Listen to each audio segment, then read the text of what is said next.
पहले तो नन्ही जी ये जानना चाहेंगे कि आपकी पारिवारिक पृष्ठभूमि क्या रही है? और साथ ही साथ आप जो इस फ़ील्ड में आई, उस फ़ील्ड के बारे में भी? मैं दिल्ली से हूँ और मैंने अपनी सारी ज़िंदगी शायद दिल्ली में ही बिताई है। मेरी स्कूलिंग, कॉलेज सब दिल्ली से है।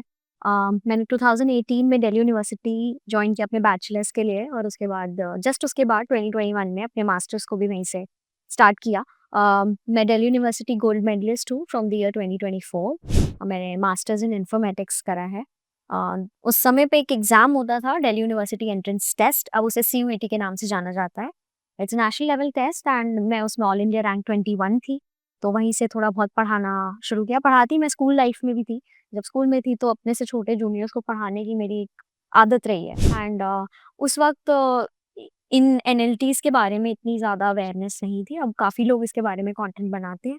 बट उस समय नहीं थी तो a few of my juniors asked कि आप इसके बारे में कुछ कंटेंट भी बना के डालो ताकि हम तो दिल्ली में आपके साथ जुड़े हुए हैं इसलिए हमें काफ़ी रिसोर्सेज़ मिल पा रही हैं। पर जो लोग टियर 2 टियर 3 सिटीज़ से आते हैं या जो और जगहों से आ रहे हैं, उन्हें भी इसके बारे में कुछ नॉलेज मिल सके। सो मैंने वहाँ से वीडियोज़ बनाना स्टार्ट किया 2023 में। मेरी पहली ही वीडियो 1 मिलियन व्यूज़ क्रॉस कर गई थी एंड वहाँ से शायद वो एक क्यू था या इशारा था कि हाँ, इस तरफ मुझे जाना है। फिर काफ़ी सारी अच्छी अपॉर्च्युनिटीज़ मिली।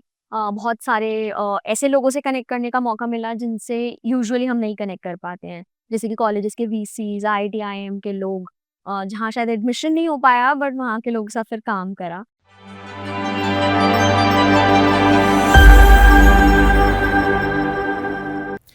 नमस्कार मित्रों, स्वागत है आपका हमारे विशेष कार्यक्रम माइंडफुल मोमेंट्स में, जहां हम मिलते हैं उन व्यक्तित्वों से जो जीवन में न केवल सफलता पा चुके हैं, बल्कि समाज को एक नई दिशा भी दे रहे हैं।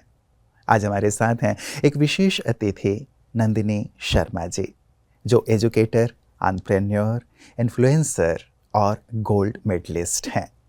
वो न केवल लाखों छात्रों के लिए प्रेरणा हैं, बल्कि उन्होंने शिक्षा, सोशल मीडिया और सेवा के माध्यम से समाज को सशक्त किया है। आइए जानते हैं उनकी कुछ माइंडफुल मोमेंट्स। नंदिनी जी, बहुत बहुत स्वागत, अभिनंदन आपका। Thank you so much for having me.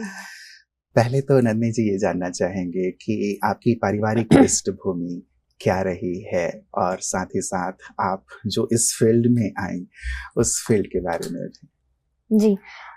तो मैं दिल्ली से हूँ और मैंने अपनी सारी ज़िंदगी शायद दिल्ली में ही बिताई है। मेरी स्कूलिंग, कॉलेज सब दिल्ली से है। मैंने 2018 में दिल्ली यूनिवर्सिटी जॉइन किया अपने बैचलर्स के लिए और उसके बाद जस्ट उसके बाद 2021 में अपने मास्टर्स को भी वहीं से स्टार्ट किया। मैं दिल्ली यूनिवर्सिटी गोल्ड मेडलिस्ट हूँ फ्रॉम द ईयर 2024। मैंने मास्टर्स इन इन्फॉर्मेटिक्स करा है।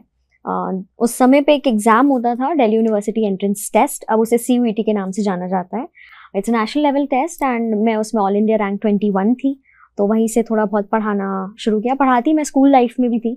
जब स्कूल में थी तो अपने से छोटे जूनियर्स को पढ़ाने की मेरी एक आदत रही है।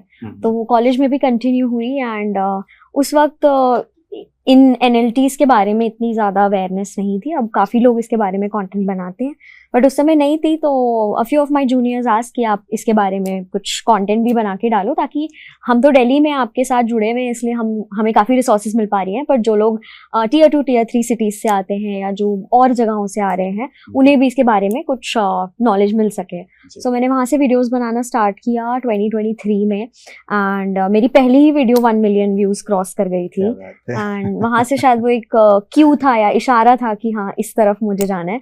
मैंने पहले भी स्कूल लाइफ में बहुत आर्टिस्टिक चीज़ें ट्राई करी हैं।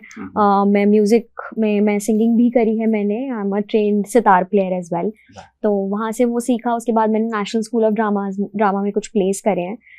उसके बाद ऑफ कोर्स दिल्ली यूनिवर्सिटी में थी तो वहाँ पे बहुत सारे सेल्फ सोसाइटीज़ होती है। दिल्ली यूनिवर्सिटी अपनी सोसाइटी के लिए जाना जाता है, अपने स्टूडेंट पॉलिटिक्स के लिए भी जाना जाता है। तो दोनों ही चीज़ों में मेरी बहुत ज़्यादा रुचि थी, मेरी बहुत ज़्यादा इंटरेस्ट था। सो वहाँ वो सारी चीज़ें करने के बाद जब ये करा तो ये इतना डिफ़िकल्ट या इतना डिफरेंट नहीं लगा। बस ये इतना था कि जो चीज़ कर रहे हैं वो रिकॉर्ड करके एक प्लेटफॉर्म पे पोस्ट कर रहे हैं। सो वो करते करते काफ़ी सारी अच्छी अपॉर्चुनिटीज़ मिली। बहुत सारे ऐसे लोगों से कनेक्ट करने का मौका मिला जिनसे यूजुअली हम नहीं कनेक्ट कर पाते हैं। जैसे कि कॉलेजेस के वीसीज़, आईआईटी, आईएम के लोग, जहाँ शायद एडमिशन नहीं हो पाया बट वहाँ के लोगों के साथ फिर काम करा।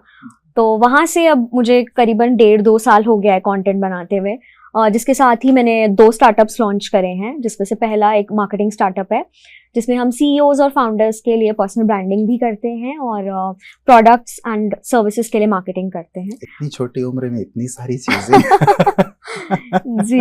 इतना सब कुछ मैनेज करना कैसे संभव होता है, जरूर मैं इस पे आऊंगा। लेकिन आप एक पब्लिक स्कूल से, सीआरपीएफ के पब्लिक स्कूल से आप बिल्कुल गोल्ड मेडलिस्ट तक का ये जो एक सफर रहा और इतनी सारी चीजें आपने की हैं, कौन सा क्षण बहुत चुनौतीपूर्ण रहा, कुछ सबक देने वाला रहा, उसके बारे में जानना चाहूंगा। ये बात अभी मैंने रिसेंटली अपने इंस्टाग्राम पर भी डाली जी। और उस पर काफ़ी लोगों का रिएक्शन भी बहुत अच्छा मिला कि मैं जब कॉलेज की एंट्रेंसेस की प्रिपरेशन करी थी तो मैंने जेईई की प्रिपरेशन करी थी और वो मेरा क्लियर नहीं हो पाया था, तो वो मेरे लिए एक सबसे पहला फेलियर था, क्योंकि उससे पहले मैंने 10th भी टॉप किया, 12th भी टॉप किया अपने स्कूल में। सो जब वो जेईई का एक फेलियर मेरी लाइफ में आया, तो आज सुबह भी सेशन में हमने यही बात सुनी कि आपको लाइफ में 2 ही चीजें मिलती हैं, तो सुख या सीख। जी। तो वो वाली चीज मेरे साथ वहां पर हुई और मैंने वहां से फेलियर से बहुत कुछ सीखा। मैं जी। कई साल मुझे लगे उससे निकलने में, और आज शायद मैं ये जो काम कर रही हूँ ये इसलिए कर रही हूँ कि मुझे कई साल लगे उस एक फेलियर से उभरने में, बट मैं नहीं चाहती कि कोई भी ऐसा बच्चा हो जो इतना टाइम लगाए एक एंट्रेंस एग्जाम जैसी चीज से मूव ऑन करने पे। तो क्योंकि लाइफ बहुत तेजी से आगे बढ़ती है और आपको उसके साथ उसके पेस पे मूव करना चाहिए। जी जी जी जी। So, वहाँ रुक नहीं जाना चाहिए। बिल्कुल। बहुत सुंदर सी सीख है सचमुच। कई बार हम एक चीज पे अटक जाते हैं कि यार ये हो नहीं पाया, लोग क्या कहेंगे और ऐसा क्यों हो गया, तो बहुत सारी चीजें वहाँ हो जाती हैं, हम मूव ऑन नहीं कर पाते। बहुत सुंदर सी बात है। तो यहाँ जो एक आपका कार्य है, ये जीवन में बहुत सारी चीजें जो आप कर रही हैं, इन सब में आध्यात्म की क्या भूमिका है? आपको लगता है कि स्पिरिचुअलिटी का भी कोई रोल है, या केवल इन सब चीजों में आपको 100% लगा दो तो ही सफलता ही सफलता है? क्या लगता है? मेरी जर्नी देख के तो मुझे ऐसा बिल्कुल भी नहीं लगता कि सिर्फ आपके हार्ड वर्क से सब कुछ हो जाएगा। आपकी ब्लेसिंग्स बहुत जरूरी हैं जिंदगी में, और मैं ऐसी फैमिली से आती हूँ जहाँ पर सुबह भगवान के साथ शुरू होती है और शाम भी उन्हीं के साथ ढलती है। प्रार्थना से शुरुआत। बिल्कुल। तो वो उस फैमिली से आती हूँ और बचपन से एक पेरेंटिंग ट्रेनिंग उसी तरीके से हुई है, तो एक नॉस्टैल्जिक कनेक्शन है भगवान के साथ। और मैं कई सालों से भगवान शिव के बारे में पढ़ती भी रही हूँ और उनकी तरफ मेरा एक जो मैग्नेटिक कनेक्शन है, या आप कह लीजिए खिंचाव है, वो बहुत ज़्यादा है।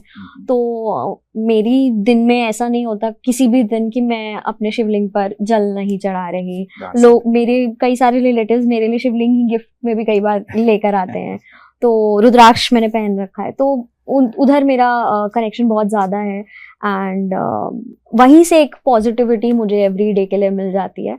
और मेरी एक, मतलब मेरे जेनेटिक में ऐसा है कि मेरे नाना जी, मेरे दादाजी दोनों ही एस्ट्रोलॉजर रहे, तो एक जेनेटिकली एस्ट्रोलॉजी से बहुत कनेक्शन मिला। एक कहते हैं ना, हम कल्चरल कैपिटल है मेरा, कि एस्ट्रोलॉजी से कनेक्शन है। तो मैं थोड़ा बहुत एस्ट्रोलॉजी पढ़ती रहती हूँ, समझती रहती हूँ उसे, तो उस चीज़ के थ्रू भी काफ़ी पॉजिटिविटी मैंने देखी। कई लोगों को लगता है कि एस्ट्रोलॉजी एक बेकार चीज़ है शायद, या फिर नकली है या फेक है, बहुत लोगों को लगता है। या फिर आप तो ऐसे डर डर के जीते होगे। मुझे कई लोग बोलते हैं कि आप इतना ज़्यादा, मतलब आई चेक की हॉरोस्कोप्स मैं देखती हूँ। हाँ, तो मैं उनको सिर्फ एक सिंपल सी बात बोलती हूँ कि आप जब, जैसे मैं उदयपुर आई तो मैंने वेदर चेक किया, मैं बारिश का मतलब वहाँ पे था कि फोरकास्ट है कि बारिश होगी, तो मैं छतरी लेके आई। तो ऐसा ही एस्ट्रोलॉजी में है, अगर आपको लगता है कि ऐसा कुछ हो सकता है तो आप एक सिंपल वाली हाँ बात है। जी जी जी, बहुत सुंदर। तभी सावन का मास चल रहा है, शिव जी पे आप बिल्कुल जल चढ़ाती रहती हैं, तो जल चढ़ाना, व्रत रखना, क्या ये चल रहा है? जी बिल्कुल। बहुत सुंदर।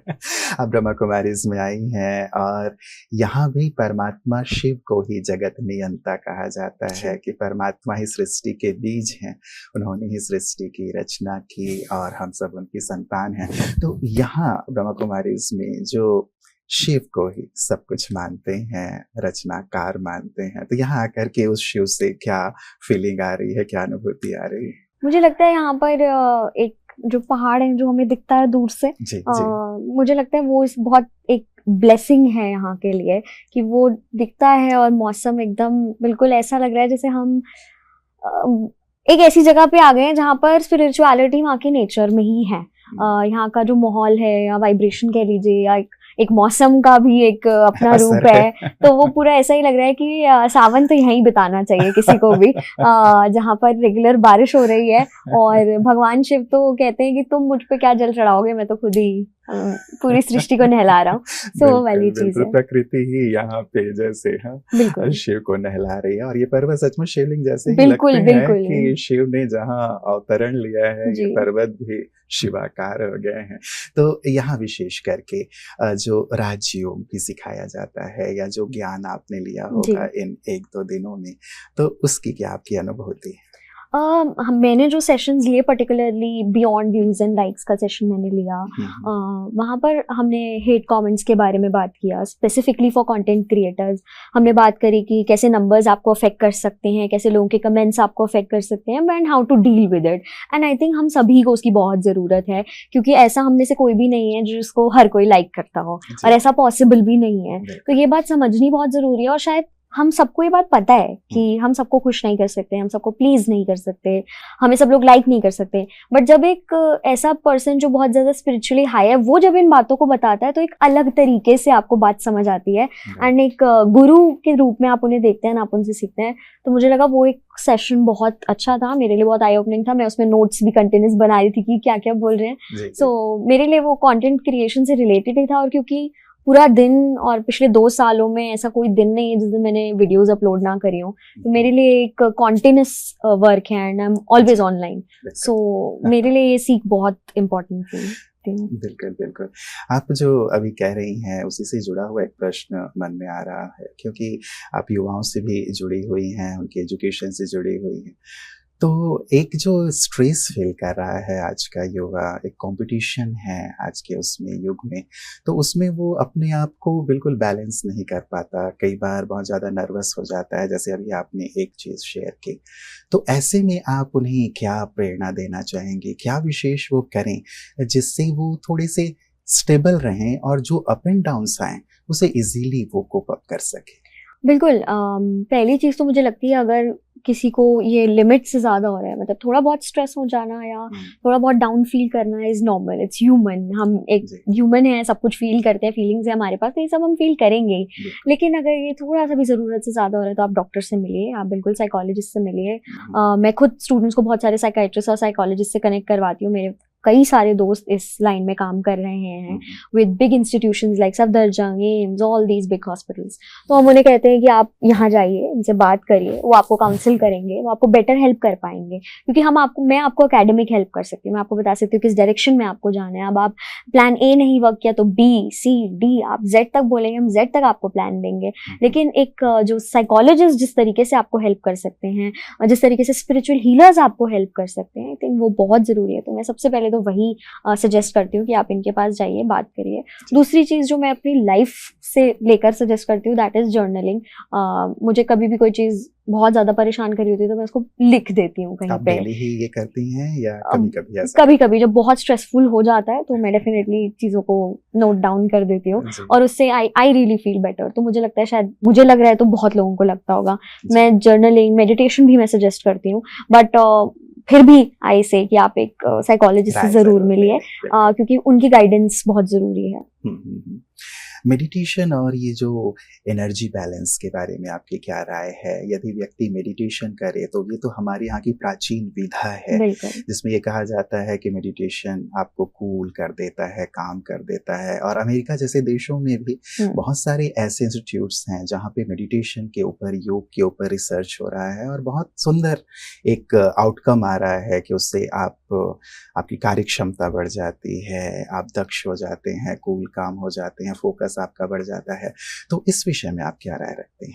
बिल्कुल, मेरी एक ऑर्गेनाइजेशन है अपराजिता फाउंडेशन के नाम से, जहाँ पर हम जितनी भी टियर 2 टियर 3 सिटीज़ से विमेन हैं जो पढ़ना चाहती हैं और जो इंटरेस्टेड हैं दिल्ली यूनिवर्सिटी में अपना एडमिशन सिक्योर करने के लिए, हम उन्हें हेल्प करते हैं, फ्री ऑफ कॉस्ट मेंटोर करते हैं। तो मेरे साथ डायरेक्टली 1-on-1 मेंटोरशिप हमारा एक प्रोग्राम है, उसमें कनेक्टेड रहती हैं, जिसमें हम उनका टाइम टेबल भी बनवाते हैं।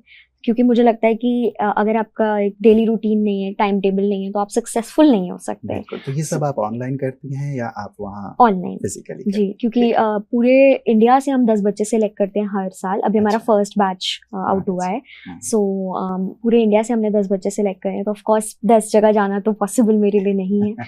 तो उनका जो टाइम टेबल होता है उसमें हम मेडिटेशन और हम बोलते हैं मूव योर बॉडी टाइम, तो उसमें हम उनको सजेस्ट करते हैं कि आप एक्सरसाइज करिए, चाहे आप 15 मिनट वॉक करके आ रहे हैं। बहुत ज़रूरी है अपने माइंड को क्लियर करना जाके। जी। और मेडिटेशन ज़रूरी नहीं है कि आप बहुत कोई स्ट्रॉन्ग पावरफुल मेडिटेशन करें, जस्ट बैठना एंड अपने आप को रिलैक्स करना and breathe in and breathe out करना।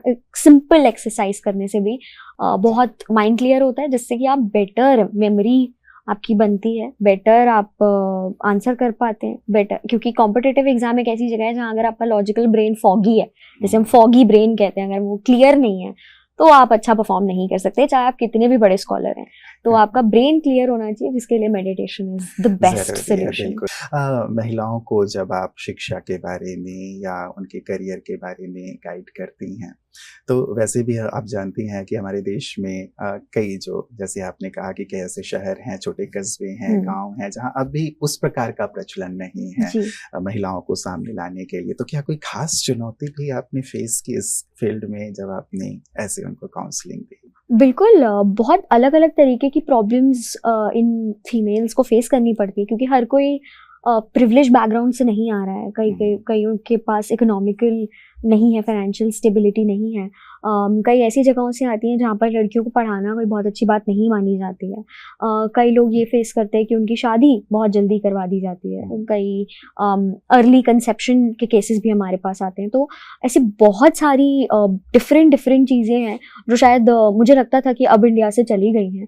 ये बहुत पुराने टाइम पे, शायद मेरी नानी के टाइम पे हुआ होता था कि ऐसा होता होगा कि जल्दी 16 में या 15 में शादी हो गई, या बहुत अर्ली एज में बच्चे हो गए। मुझे लगता था अब ये शायद नहीं हो रहा है, क्योंकि हम मेट्रो सिटीज़ में रहते हैं, दिल्ली में रहते हैं, जहाँ पर हम बहुत फॉरवर्ड मूव कर गए हैं। हम जितनी स्पीड से मेट्रो चल रही है हम उसके साथ साथ आगे बढ़ रहे हैं। बट जब मैंने अपराजिता फाउंडेशन स्टार्ट किया स्पेशली, तब मुझे रियलाइज़ हुआ कि नहीं, ऐसा बिल्कुल नहीं है। अभी इंडिया में बहुत मेहनत की ज़रूरत है एंड हम वो मेहनत करने के लिए रेडी हैं। तो बहुत सारे चैलेंजेस हैं, सिर्फ एक नहीं है, मल्टीपल चैलेंजेस हैं। कई बार उनके पेरेंट्स से भी बात करनी पड़ती है। एडमिशन हो जाता है, LSR मिरांडा हाउस जैसे नंबर 1 कॉलेजेस में एडमिशन हो जाता है, पर फिर भी वो भेजते नहीं हैं। तो उस समय उनके पेरेंट्स को कन्विंस करना भी पड़ता है। कई बार पेरेंट्स की काउंसलिंग भी मैंने ली है। सो बहुत सारे चैलेंजेस हैं एंड पेरेंट्स को कन्विंस करना एक सबसे बड़ा चैलेंज है, आई थिंक, जो हमने फेस किया है। चलिए, लेकिन बहुत ही शुभ काम कर रही हैं आप, और कोई अच्छा कार्य हम कर रहे हों तो उसमें ईश्वर की तो मदद मिलती ही मिलती है। और आप इस यंग एज में ये सब अच्छे कार्य कर रहे हैं तो बड़ी प्रेरणा मिलती है कि सारे यंगस्टर्स को इस फील्ड में लग जाना चाहिए, जो अपने देश के लिए कुछ इस प्रकार के कार्य करें, जो दबे कुचले हैं या जिनको एक मार्गदर्शन की ज़रूरत है, वो मार्गदर्शन हम दें। बहुत बड़े-बड़े प्रतिष्ठित संस्थानों के साथ भी आपने कार्य किया है, जैसे IIM है, IIT बॉम्बे है, तो कुछ विशेष आपका अनुभव जो प्रेरित करने वाला हो? मैंने ICAI के साथ काम किया। मैंने उनके साथ डिजिटल मार्केटिंग की वर्कशॉप ली थी और उनके इलेक्शन कैंपेन में भी 2 कैंडिडेट्स की हमने मार्केटिंग की थी। एंड मेरे लिए CA वर्ल्ड बहुत नया था। मैं साइंस बैकग्राउंड से आती हूँ और हमेशा मतलब साइंस से ही मैंने ग्रेजुएशन एंड मास्टर्स दोनों चीज़ें करी है। तो हम साइंस वाले कॉमर्स वालों से ज़्यादा मेल नहीं खाते हैं। तो जब मैंने उनके साथ काम किया तो मैंने देखा इनका वर्ल्ड इतना ब्लैक एंड वाइट है। ये लोग एक्सेल शीट्स पे काम करते हैं, पूरा ब्लैक एंड वाइट वर्ल्ड था। तो ऐसा लगा नहीं मेरा फील्ड अलग है, मैं कहाँ घुस रही हूँ? हाँ, बिल्कुल चुनौतीपूर्ण लगा। बिल्कुल, ये मुझे लगा, मुझे फील हुआ। एंड मैं जाती थी तो मैं फुल ऑफ कलर्स, मुझे लगता है मेरी लाइफ है, जहाँ पर इंस्टाग्राम की लाइफ कह लीजिए, यूट्यूब की कह लीजिए, या in general in life I am a very colourful person. And वहाँ पर they are wearing white crisp shirts with black crisp pants and Excel sheets भी ब्लैक एंड वाइट है। तो मुझे बहुत ब्लैक एंड वाइट लगा कुछ दिनों तक, बट देन धीरे धीरे हमने अपने कलर्स वहाँ छोड़ने शुरू करे। हमने उनको बोला कि नहीं, आप इस तरीके कलर्स पहन के आइए, क्योंकि हम उनकी वीडियोस और प्रोडक्शन में उनका हेल्प कर रहे थे एंड मार्केटिंग में हेल्प कर रहे थे। तो वो चीज़ें हमने वहाँ करी एंड उसके बाद उनके साथ वर्कशॉप भी ली, जिसमें ICAI के कुछ 2000 मेंबर्स ज्वाइन करे थे। एंड हमने उन्हें बताया कि how they can help other people और aspirants, students and just layman कि कैसे वो अपने फाइनेंसेस को बेटर हैंडल कर सकते हैं। इस तरीके की नॉलेज अगर वो अपने सोशल मीडिया हैंडल्स पर दें तो उससे उन्हें भी काफ़ी फ़ायदा होगा, क्योंकि ऑफ कोर्स नाम किसे नहीं पसंद और लोगों को तो फ़ायदा होगा ही डेफिनेटली। सो वहाँ पर हमने उस वर्कशॉप को किया एंड आई थिंक वहाँ पर बहुत डिफिकल्ट था क्योंकि बहुत अलग अलग फील्ड्स हैं। So that was a challenge. बहुत सारे युवा, बहुत सारी हमारी बहनें आपको देखती हैं, फॉलो करती हैं, सीखती हैं और आप उनकी इतनी मदद भी कर रही हैं। कौन सी 3 चीज़ें आप उन्हें कहना चाहेंगी जो लाइफ में हमेशा ही वो आगे बढ़ते रहें सफलतापूर्वक, चाहे किसी भी फील्ड में हो, आपके अनुभव से? आज के टाइम को देखते हुए सबसे पहली चीज़, स्पेशली फॉर जेन जी, मतलब जो मुझसे छोटे लोग हैं उन्हें ही सलाह दे सकती हूँ, अपने से बड़ों को तो नहीं दूंगी।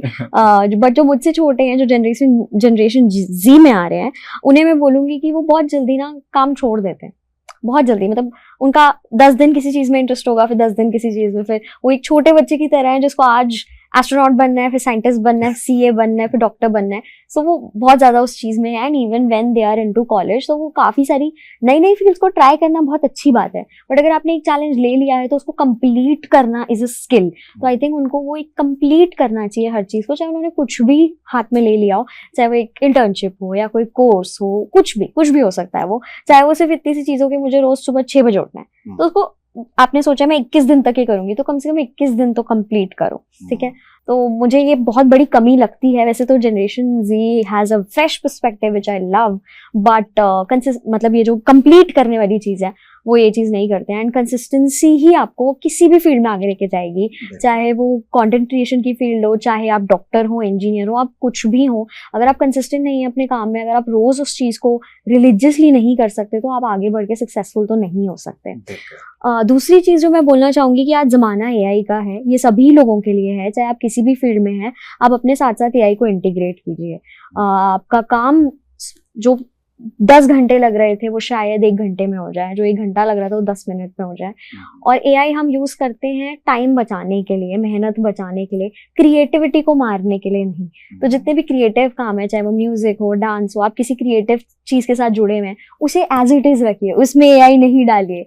बल्कि जो काम लेबोरियस है, जिसमें आपको आपका लेबर वर्क ज़्यादा लगता है, जिसमें समय ज़्यादा लगता है, उसके लिए एआई बनाए, उसके लिए रोबोट्स बने कि वो चीज़ करे और हम अपना समय बचाएं। क्योंकि एक जो वाइज इंसान होता है वो मनी से अपना टाइम बाय करता है, तो टाइम बाय करिए यूजिंग एआई। और तीसरी चीज़ जो मैं हर किसी को ही बोलती हूँ, बड़े छोटे doesn't really matter, is that taking risk has no age. तो आप अगर रिस्क टेकर बन सकते हैं तो सक्सेसफुल बन सकते हैं। And I think for women taking risk is very complicated, because हम जिस सोसाइटी में हैं वहाँ पर आज भी बहुत सारी कॉम्प्लिकेशंस हैं, बहुत सारी रिस्ट्रिक्शंस हैं, जिसमें शायद रिस्क लेना आपकी टू डू लिस्ट में नहीं है। तो रिस्क लेना बहुत ज़्यादा ज़रूरी है। चाहे वो आप ये रिस्क ले रहे हो कि अभी मैं होम मेकर हूँ बट मुझे कुछ काम करना है, चाहे आप घर से कर रहे हैं। हम इतनी सारी फीमेल्स को आज देख रहे हैं जो वर्क फ्रॉम होम करती थी एंड धीरे धीरे उन्होंने एक वो चीज़ अचीव कर ली कि आज लोग उनसे सीखने आते हैं। और छोटी छोटी चीज़ें हैं, बहुत छोटी स्किल्स हैं। साड़ी बांधती हैं, बहुत अच्छी साड़ी बांधती हैं, बहुत अच्छा सिल लेती हैं, सिलने की स्किल है, बहुत अच्छी कुकिंग कर लेती हैं। घर से क्लाउड किचन स्टार्ट कर दीजिए। वो छोटा सा रिस्क है, छोटा सा बस मनाना है कि हाँ मुझे ये काम करने दो कुछ दिन, क्योंकि आज भी हमें परमिशंस लेनी पड़ती हैं अपने घर में कुछ भी काम करने के लिए। तो वो छोटे छोटे रिस्क हैं, आप उस छोटे रिस्क से काफ़ी बड़ा बन सकते हैं। और ऑफ कोर्स जो यंग हैं उनके लिए तो अभी बहुत ईजी है रिस्क लेना, क्योंकि बहुत ज़्यादा कुछ है नहीं आपके पास लूज करने के लिए, तो वहाँ पर तो रिस्क लेना बहुत ही ज़रूरी है। पर अगर आप बड़े भी हो चुके हैं, आपके बच्चे भी हो चुके हैं, तब भी आप रिस्क लेना मत छोड़िए, क्योंकि रिस्क ही आपको आगे लेके जाएगा। वही वो एक एक्स फैक्टर होता है आपके सक्सेस में। बहुत सुंदर सुंदर सी 3 बातें आपने दी हैं जो सचमुच बहुत ही गहराई से विचार करने जैसी हैं। एक अंतिम प्रश्न आपसे ये करना चाहूँगा नन्ही जी। ब्रह्मा कुमारी ईश्वरीय विश्वविद्यालय ये विशेष एक ध्येय लेके चल रहा है कि व्यक्ति परिवर्तन से हम समष्टि परिवर्तन कर सकते हैं। यदि व्यक्ति बदलता है तो समाज बदलता है, संसार बदलता है। लेकिन यही एक चैलेंज रहता है, व्यक्ति सब कुछ तो बदलना चाहता है, वो कपड़े बदलता है, राइट, घर बदलता है, जॉब बदलता है, हर चीज़ बदलता है, लेकिन खुद को नहीं बदलना चाहता, अपनी आदतों को नहीं बदलना चाहता। तो यहाँ आप क्या कहना चाहेंगे कि क्या वो बदले, और बदले तो कैसे बदले, और ये कितना ज़रूरी है समाज के लिए, संसार के लिए? बिल्कुल, बदलना तो सृष्टि का नियम है। मौसम बदल रहे हैं, दिन रात बदल रहे हैं, तो जब सृष्टि बदल रही है तो हमें तो डेफिनेटली खुद में अपने आप को चेंज करना ही चाहिए। एंड वो चेंज पॉजिटिव चेंज होना चाहिए, नेगेटिव चेंज बिल्कुल भी नहीं होना चाहिए। बट हम पॉजिटिव नेगेटिव को अपने हिसाब से लेबल करते हैं, तो वो लेबलिंग सही हमें आनी चाहिए, जिसके लिए एक मेंटोर, एक गुरु बहुत ज़रूरी है। चाहे आप किसी से भी जुड़े, वो मैटर नहीं करता है यहाँ पर, लेकिन आप जुड़ रहे हैं तो पॉजिटिवली जुड़िए और फिर पॉजिटिवली खुद को चेंज करिए।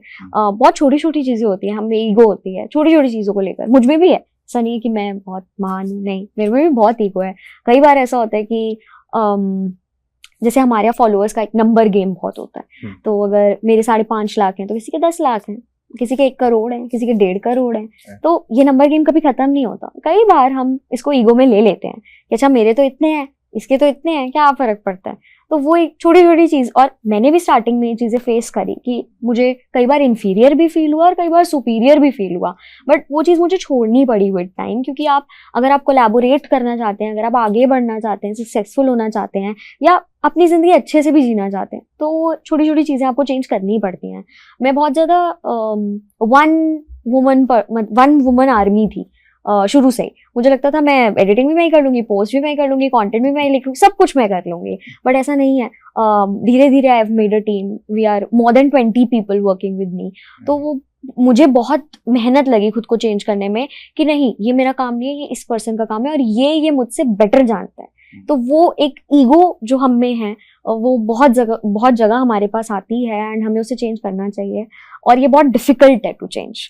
विद टाइम ही आप चेंज कर सकते हैं, और मुझे लगता है मैंने हमेशा एक मेंटोर के थ्रू ही इस चीज को चेंज किया। मैंने क्या यहाँ ऐसा लगता है आपको नन्हे जी कि मेंटोर तो हमारा हो, लेकिन क्या हम मेडिटेशन के थ्रू और स्पिरिचुअलिटी के थ्रू सेल्फ रियलाइजेशन बहुत इजीली होता है, और जहाँ व्यक्ति एक बार रियलाइज कर लेता है कि नहीं यार ये गलत है, ये मुझे नुकसान पहुंचाने वाला है, तो उसे छोड़ना बहुत आसान हो जाता है। बिल्कुल बिल्कुल।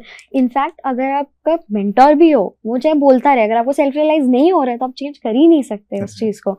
कोई कितना भी बोलता रहे, वो चेंज नहीं हो पाता। तो सेल्फ रियलाइजेशन तो इसका कोर है, जिसमें ऑफ कोर्स मेडिटेशन आपको बहुत सारी चीजें रियलाइज करवाने में हेल्प करता है, क्योंकि अगेन आपका ब्रेन फॉग क्लियर कर रहा है और आप क्लियरली सोच पा रहे हैं, तो वो आपको लेकर जा रहा है उस पॉइंट पे जहाँ पे आप सेल्फ रियलाइज कर पा रहे हैं। End of course yoga, meditation, spirituality भी आपको उस तरफ लेके जाती है, क्योंकि अगर आप ये चीज़ें अपनी लाइफ में नहीं कर रहे तो आप बहुत नेगेटिव और डार्क साइड पे जा सकते हैं, और इसके बहुत चांसेस हैं।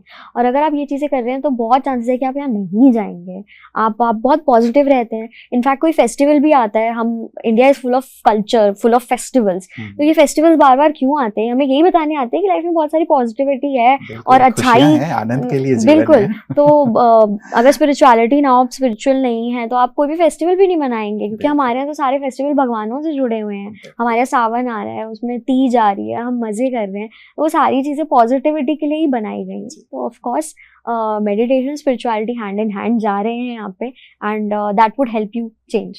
नन्ही जी, माइंडफुल मोमेंट्स के सभी दर्शकों की ओर से मैं आपका आभार व्यक्त करता हूँ। हम सब बहुत कृतज्ञ हैं कि आप यहाँ आए और आपने बहुत ही प्यारे अनुभव साझा किए, और हम आशा ही नहीं विश्वास रखते हैं और अपनी प्रार्थना में भी इस चीज़ को शामिल करेंगे कि आप यूं ही सभी को प्रेरणा प्रदान करती रहें। दिल से आपका बहुत बहुत थैंक यू सो मच। तो मित्रों, कितनी गहरी, सुंदर, सुलझी हुई बातें हम सब ने सुनी। आवश्यकता है इन्हें अपने जीवन में शामिल करने की। हम कहीं से भी शुरुआत कर सकते हैं। शुरुआत बहुत ही सकारात्मक हो तो वो श्रेष्ठ लक्ष्य तक ज़रूर पहुंचती है। तो एक नए मेहमान के साथ पुनः आप सबसे जल्द ही मुलाकात होगी। तब तक अपना ख्याल रखिएगा। नमस्कार।